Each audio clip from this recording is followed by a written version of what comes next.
I just started college and everything was going well. I'd been saving since leaving high school 2 years ago, and finally, here I was. What could go wrong?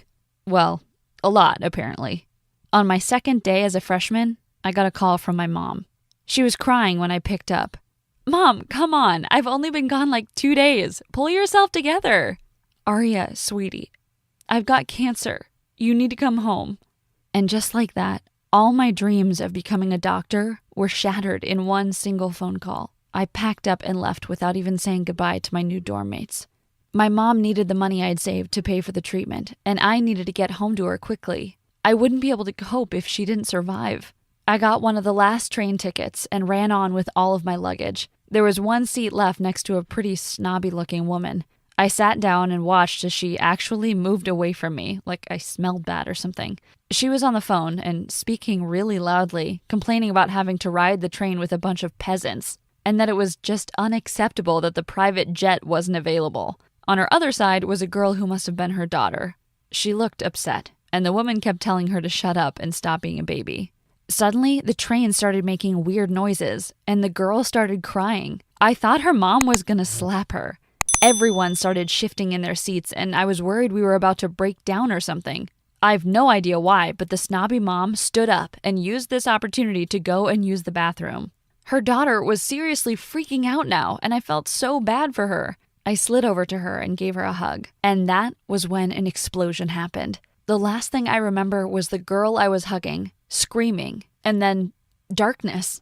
The next moment, I was waking up in a hospital bed, wrapped up in bandages from head to toe. Every part of my body felt broken, and when I tried to move, I wanted to scream in pain, but I couldn't even speak. It felt like there was something lodged in my throat. My voice was gone. I could hear people screaming all around me, and then a man's voice said, "Do whatever you can to save her, please." I didn't know who it was. I felt so confused. I tried to get the nurse's attention, but she just fed me medicine to calm me down. I couldn't even see, and the dizziness was crazy. I must have fallen asleep, because after a while I woke up, and I had no clue how much time had passed. There was a doctor standing over me, and he said my vocal cords were severely damaged, and he didn't know when or if I'd ever speak again.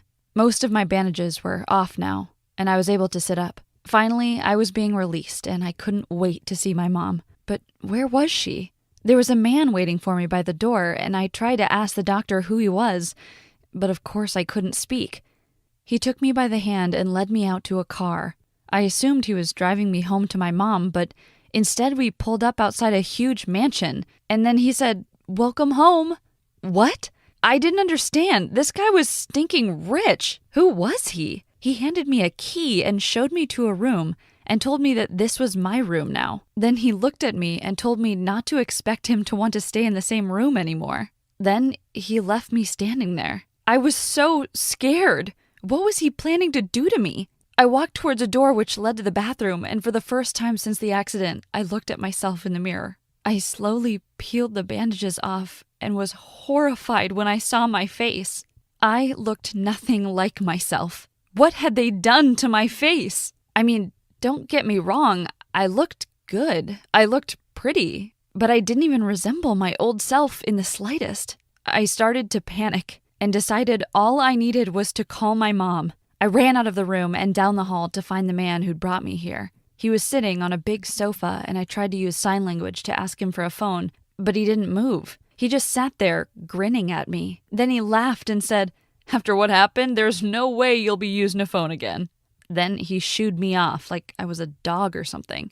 But I refused to budge. I kept staring at him, and then he said that even though I'd been through a traumatizing accident and had to undergo lots of surgery, he wasn't going to forgive me for what I'd done. I stared at him, and then he continued and said the only reason he was letting me live here was because I protected our daughter when the train accident happened. Our daughter? What was he talking about? I was only 20, and I definitely didn't have a daughter with this man. I grabbed a pen and paper and wrote, "I don't understand where I am or who you are. My name is Arya, and I need to call my mom ASAP." I handed him the piece of paper, and he laughed. Then, as he ripped it up, he turned to me and said, "Nice try, but you can't fool me." I started screaming, but again, no sound came out. I was hysterical. begging him to give me a phone, but instead he just sat me down and then called a doctor. I got up and stormed to the front door. I needed to leave this place, but suddenly the security guard stopped me and forced me to go back inside. Later that night, a doctor arrived and examined me and said I was clearly very distressed after such a traumatic experience and that perhaps I was having some memory loss. And so it continued. For the next few months, I was under constant supervision from a whole bunch of doctors and psychiatrists. I never gave up on trying to get to the phone. But after sneaking out of my room one night to try and find the man's phone, he caught me, and after that, my room was locked at night. I felt like a prisoner. I gave up all hope of ever getting out of there, and had to constantly listen to the man telling me how I was a cheater and how he'd never get over me having an affair with his best friend. One day, he was sitting next to me, telling me how awful I was, and I was feeling really frustrated. I opened my mouth to try and shout, and suddenly, sound came out. My voice was back. It sounded weird at first, but slowly it came back, and the man said I sounded different and that I should shut up and stop speaking, but I couldn't stop. I asked him to tell me what had happened to me exactly. He said we were supposed to meet at the train station so we could sign the divorce papers after he found out that I had cheated on him with his best friend. But then an accident happened. The railway line was broken and it caused the train to slide off the tracks and hit the subway wall. 5 people had died, and the rest were seriously hurt, especially after the fire started. He then told me that if I hadn't been holding his daughter, it would have been impossible to recognize who I was from the way I looked after the accident. Suddenly, it clicked. The snobby woman next to me on the train had been his wife, so she must have died. And everyone thought I was her. But this was insane. I tried to tell him my story, that I wasn't his wife, but he didn't believe me, and honestly, I was exhausted by it all now. He said that he was done with my lies, and that I had to face up to the truth of what I'd done, instead of pretending to be someone else. It was hopeless. But then, as soon as he went away on a work trip, I stole some of his money, and I gave $400 to one of his house servants in exchange for a short phone call. Luckily, he agreed to let me use his phone for 5 minutes. I tried to call my mom, but it just rang out. I tried again, and then tried every other number I knew by heart. I needed to speak to someone. Anyone. Finally, after almost giving up, my aunt picked up. When I said it was Arya speaking, she started wailing. Then she asked if it was a prank and said Arya had died months ago in a train accident. But I told her it was me, and even sang a song to her that she always sang to me when I was a kid. She burst into tears and said everyone thought I was dead. Then I learned the truth, that I'd been presumed dead for 8 months now. 8 months! I was so shocked, but all I could think about was my mom. I asked to speak to her, and the line went quiet. "Auntie?" I said, and then I knew. I heard the sobs, and I knew. She'd died. My mom had died. And all because of me.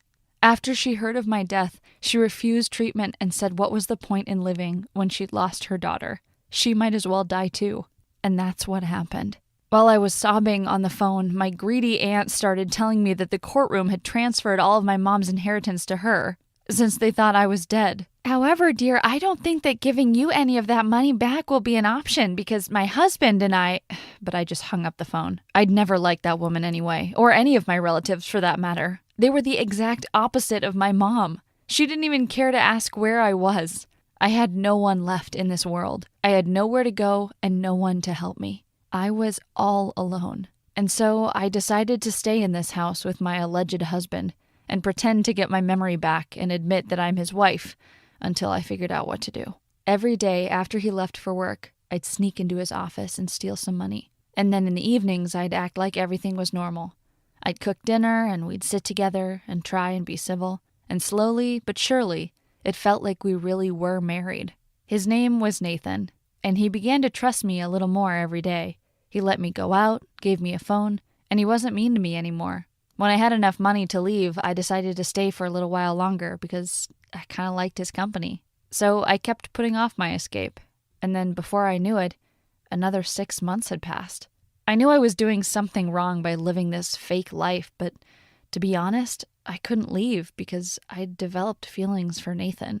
I started doing little things to make it up to him. I didn't want him to think that I cheated on him. I had to really pretend to be a good wife to make him love me, and it was working.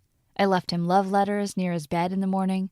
I made him breakfast, and I showed him how much I cared about him, until one night he invited me to stay in his room with him. I was so in love, and I felt like I was living the best days of my life, until a month later, when the biggest reality check hit me smack bang in the face. I discovered I was pregnant. I felt so guilty and realized I had to tell Nathan the truth. I was scared, but I sat with him one day and told him. Nathan was shocked. He looked so sad and it broke my heart. He said he should have realized sooner that I wasn't his wife and that this was a huge mess up. I didn't know what to say, so I packed and left, and he didn't stop me. I didn't tell him I was pregnant because I knew it would bring him even more pain. I used the rest of the money I'd taken from him to rent a small apartment nearby. I decided that I was going to start a new life with my baby. But a week later, Nathan was knocking at my door. I've no idea how he found me, but he stood there and told me he loved me, and that he couldn't forget that it had been me holding his daughter in the accident, that it was me who'd saved her, not her mother. He then said that it was true that I wasn't who he thought I was, but he couldn't deny that he'd never felt this happy in his life. And then he got down on one knee and asked if I wanted to be his wife. I smiled and said, yes, this man had saved me. Without him, I'd have no one. I told him I was pregnant, and then I showed him a photo of what I looked like before the accident. And he grinned and said, our baby is going to be a real cutie. So now I'm going to have a baby, and I'm going back to college to continue my studies. Plus, I have a fiance. It's been quite a journey, but I guess it all worked out in the end. Hello, I'm Clara, and I'm here to tell you the story of how I found out my grandma has a young and very attractive boyfriend. So, everything started when my grandfather passed away 3 months ago after being sick for years. My grandmother took great care of him the entire time he was sick and helped him with everything he needed. Sure, she fed him, showered him, dressed him, but she also always told him stories and made his life the best she could. So when he passed away, I felt sorry for her, because even though taking care of him exhausted her, she still had someone to talk to and something to keep her busy. But now she was all alone, especially since me and my parents live in another town. But I guess I was worried for no reason. Turns out she wasn't lonely for long. A month ago, I decided that I should pay my grandma a surprise visit. It took me 2 hours by bus to get to her house. I was so excited to see her greet me and see the surprise on her face that as soon as I got there, I hurried to ring the doorbell. But the surprise was on me, I guess. It wasn't her who opened the door at all. It was a tall, handsome guy with blue eyes and a toned body. Oh my goodness. Did I just knock on heaven's door? Because I swear, he was the hottest guy I have ever seen. Can I help you? He said with a smile. Yeah, I'm here for my grandma. I must have looked so confused. Oh, sure, come in, he said. I went inside and sat down on the sofa. He said my grandma was taking a shower and would be out in a minute. Then this Greek god of a man invited me to sit in the kitchen while he casually started making orange juice and started chatting with me. He said that his name was Brad and that my grandma had told him a lot about me. I still didn't really understand what he was doing at my grandma's. I figured he was probably just some neighbor who comes around to help her a lot. Hot and nice? Or maybe they were friends who enjoyed each other's company. The important thing was that I got here at the right time to meet this hot guy. He served me orange juice, and I kind of began flirting with him. I told him that he has amazing hair and asked to see his tattoos, which also made me notice that he had abs. I was so deep into conversation that I didn't even notice my grandma coming in. As soon as I did, I ran up to her and gave her the biggest hug. She seemed really happy to see me and said that she had really missed me. That moment was just perfect. I was with my amazing grandmother and her hot guy friend. But suddenly, something happened that made no sense. My grandmother got closer to Brad and she wrapped her arms around him. Then she said, So, Clara, I see you've met my boyfriend, Brad. What? Did she just say boyfriend? No, no, nope. That can't be true. The guy looked 50 years younger than her, and my grandma wasn't exactly one of those attractive old women. How in the world could she have a boyfriend like that? While I, who have been single my whole life, have never even been noticed by attractive guys. I stood there shocked as I looked at them while they were holding hands and smiling at each other. I wanted to puke. This was just disgusting. I excused myself as I went to the restroom to take a moment alone. I honestly felt sick, but there was nothing I could do about it. So I decided to just act normal until Brad left. Which was torture, by the way. They called each other baby and they flirted in front of me. I even saw them kiss every time I left the room and came back. At some point, Brad finally went home, and I got the opportunity to talk with my grandmother. I wanted to approach the subject nicely, so I started asking her stuff, and she was very excited to tell me all about Brad. She went on and on about him, but at some point, I couldn't keep it in, and I said, "Grandma, this is insane. You are dating a guy that's like 50 years younger than you. He's young enough to be your grandchild." My grandmother laughed and smiled, then said, "There it is. Yeah, Clara, I was expecting that reaction from you. It's normal to see my relationship as strange. But if you can have an open mind, I will explain everything to you, dear." My grandmother then told me that she had been feeling lonely for years, even when my grandfather was still alive. He was always sick, and even though she wasn't alone, she felt very lonely. When Brad came into her life, all that changed. She couldn't remember the last time she felt that happy and loved. I got it, I guess, but it still felt really strange to me. I just didn't understand why she couldn't be happy with someone closer to her age. But I love my grandma, so I told her that as long as she was happy, then that's all that matters. She is an adult after all. I guess she has the right to do what she wants. The next day, we all went out for breakfast together. At one point, Brad started telling me the story of how they met. He said that he had been working at Gucci, and one day my grandma walked in. When he noticed her, he felt like she was the most beautiful woman he had ever seen. But he didn't think she would be interested in him. Then, when he offered to help her, it seemed like my grandma was flirting with him. So he asked if he could get her number. He tried texting her later, but she never replied because she's bad with technology. But he just thought he had read things wrong. He had kind of given up hope until my grandma showed up at the Gucci store and asked for this cute employee. He didn't want to miss this opportunity and he asked her out right then. Both of them laughed and looked at each other in a way that weirded me out. Despite finding it weird, I just smiled and drank my coffee without saying a word. After breakfast, I began to understand what was really going on. I noticed that my grandma paid for breakfast and then everything else that followed. We went shopping and she bought Brad all kinds of things. Name brand clothes, an expensive watch, a leather wallet. The list went on. It was obvious by then that he was with her for the money. That parasite was using my poor grandmother. The more time I spent with them, the more it confirmed that he was a gold digger. I had to confront my grandma about everything. I couldn't just let him take advantage. After Brad left, I told her exactly what I thought of him and what he was up to. Shockingly, my grandma didn't even seem surprised. She just nodded her head and kept listening without even seeming bothered about my accusations. I was stunned. What was going on with her?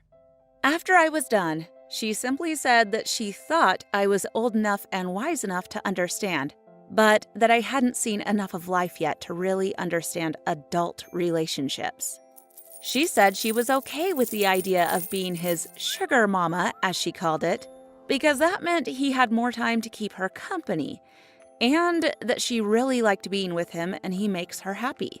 It's been a while since I last spoke with my grandma, and I still can't wrap my head around what she's thinking. I guess we expect grown-ups to always act their age, but really, sometimes adults can be just as crazy and immature as teenagers. Who knows? Maybe when I'm her age, I'll see things differently.